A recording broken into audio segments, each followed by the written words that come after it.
Hello, this is Chove, the Shiny Colors Discord. Today, we're going to be talking about something a little bit different than usual.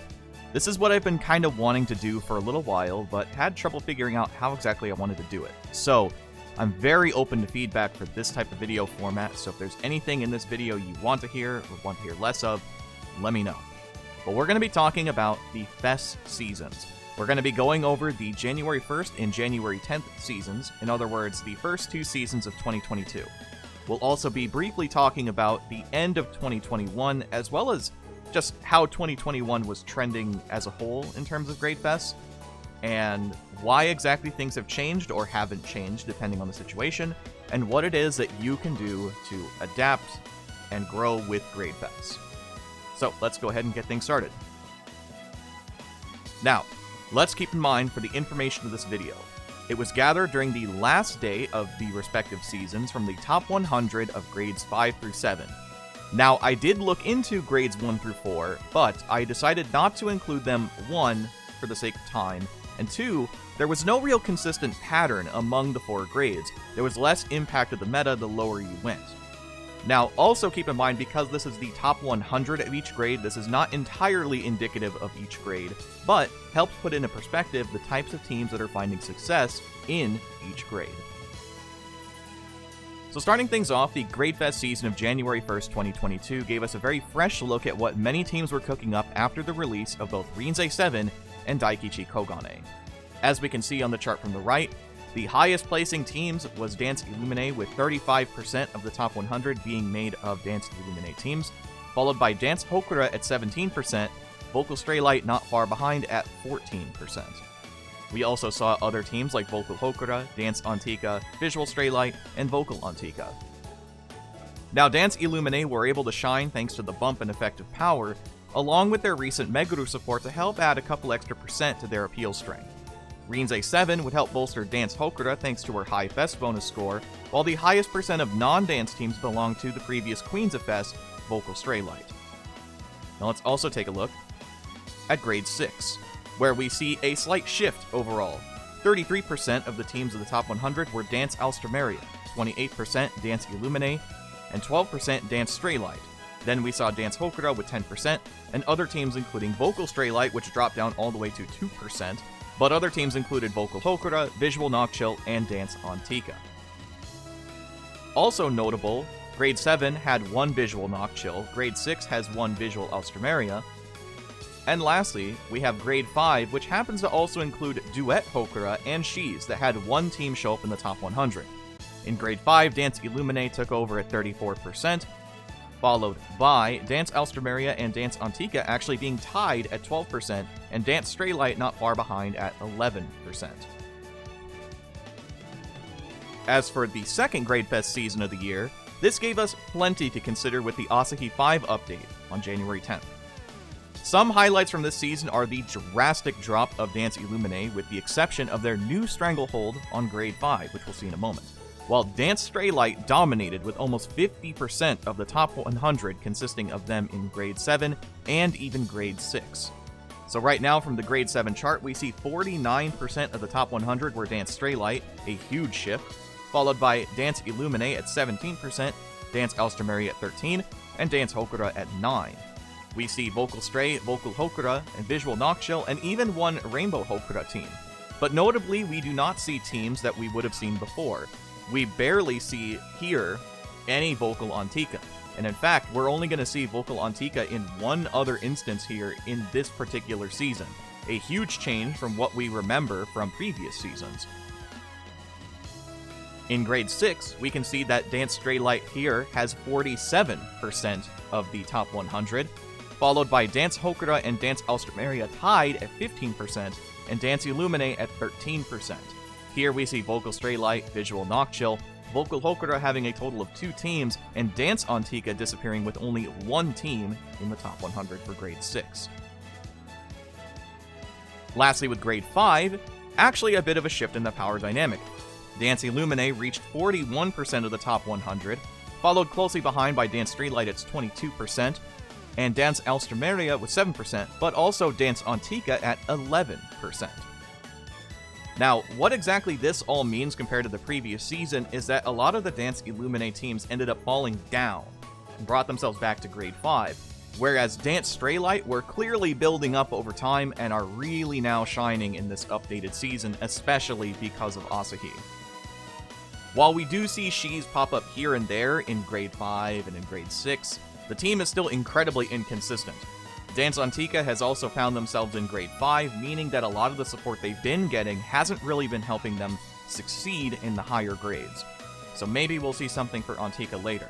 But of course, we're also seeing very few teams of Visual in general.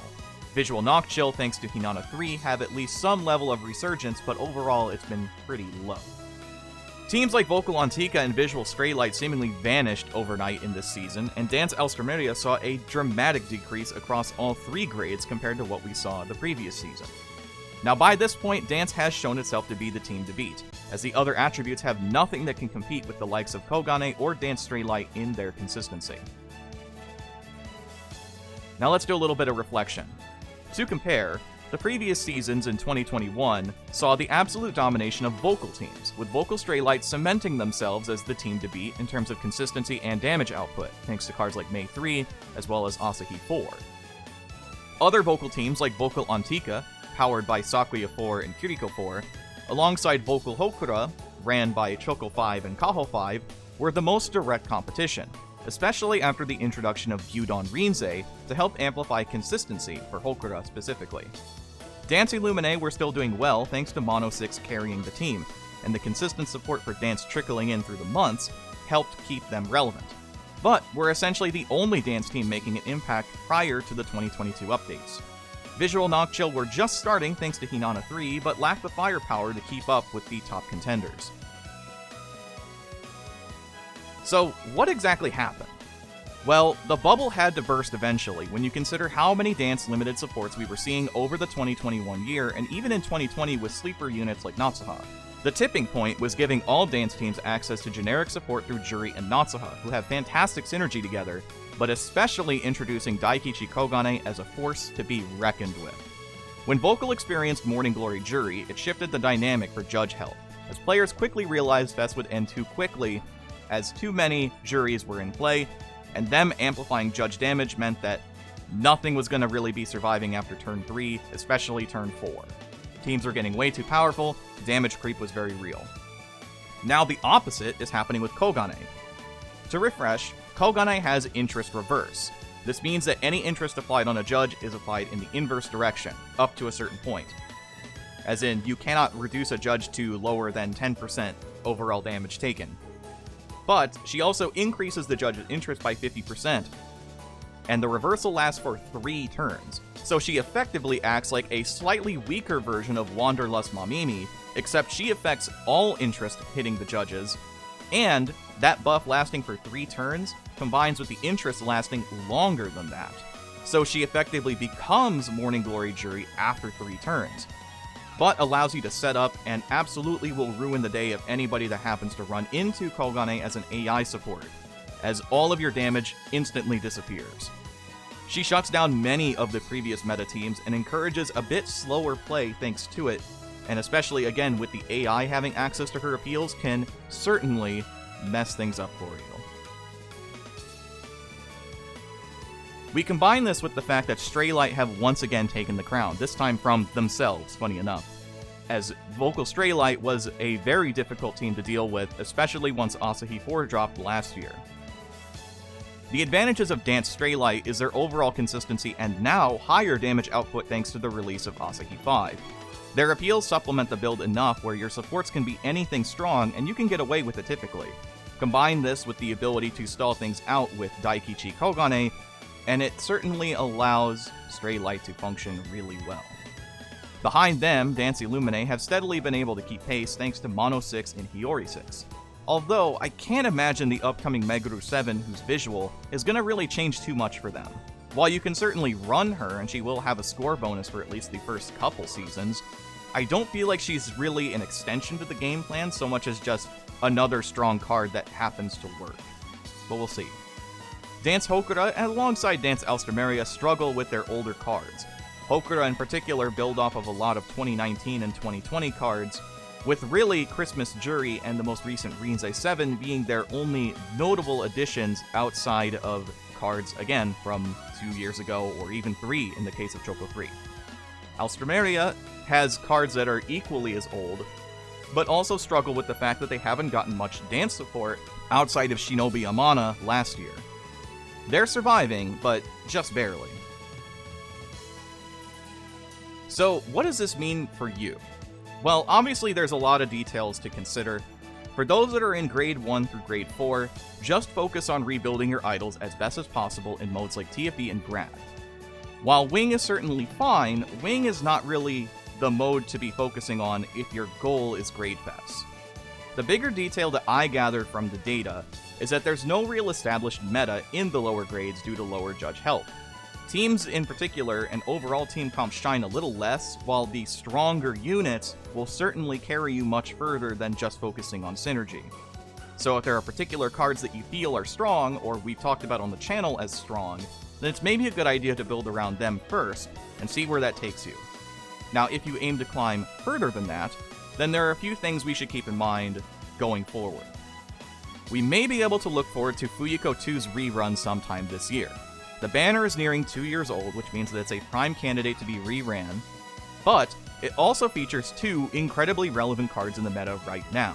Fuyuko 2 as a center for Dance Straylight, but also Summer Natsuha, who is a powerful support, as we've talked about in the past, and realistically has probably aged the most gracefully out of a lot of supports that we've gotten, especially from 2020. So that banner in particular is going to be really good once it returns. As for when it returns, it's hard to say.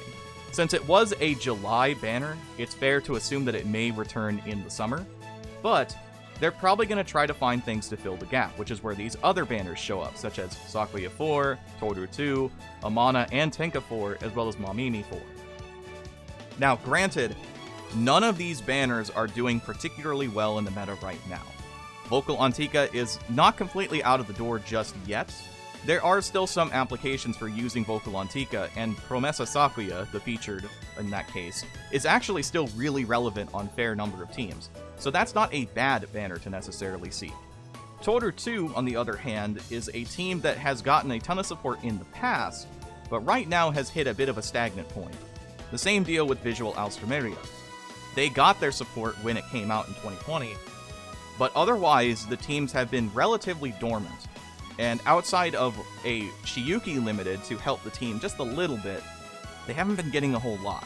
So the investment is a little mixed.